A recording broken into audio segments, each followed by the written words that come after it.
Welcome to Experience Points, a show in which I talk about RPGs that I haven't yet fully completed but want to talk about. Today I want to talk about Lost Sphear for the Nintendo Switch. Now, Lost Sphear isn't exactly what I would call a new game. It's been out for a little while, but I recently got back into playing it, and I wanted to talk about it.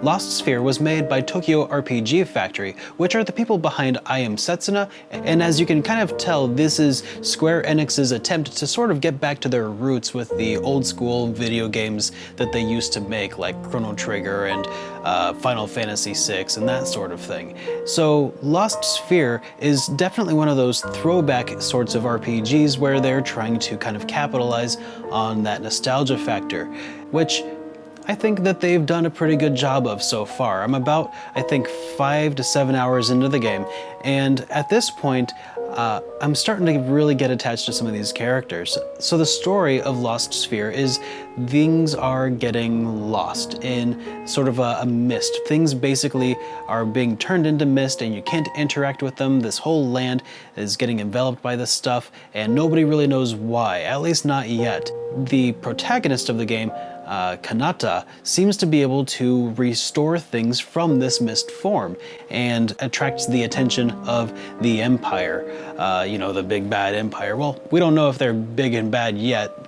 I'm kind of thinking that it's probably going to turn that way just based on what I've seen so far.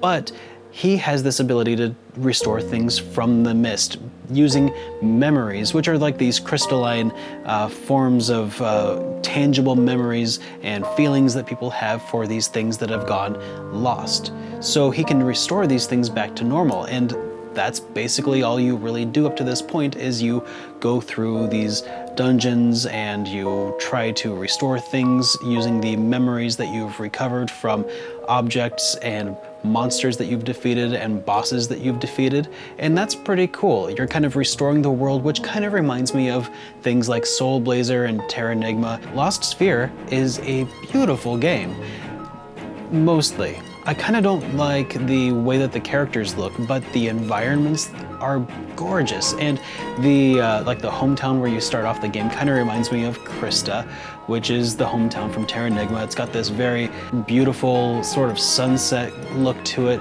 Later on, there's this castle that has sort of an industrial look to it. There's pipes and stuff and smog, and it's like black brick, and it's just really cool. You can tell that there is a very strong artistic vision behind the creation of this game, and I really appreciate that. Also, the world actually has a world map, which is something that I've missed in a lot of recent RPGs. So seeing that come back into vogue is something I'm really excited to see. The music in this game is also something that's really worth listening to. It's very beautiful, and I'm probably playing some in the background right now. Beautiful, just piano and acoustic guitar, it's great. The battle mechanics of the game are where things start to feel a little rough, at least for me, because it's very fast-paced. It is turn-based, but there's a lot of action RPG mechanics to it. You have to worry about your positioning within these battle screens, because characters can attack in like a line, or they can attack in a group. And at a certain point, you even get these little mech things that you can use that also have the ability to attack in lines and groups, kind of like techs from Chrono Trigger, I guess, only you have to position your characters manually so that they can attack more enemies in a line or in a group. It's a very active time battle system, very active in that while you are trying to position your characters so that they can attack optimally, you are being attacked by enemies. So that is kind of a pain.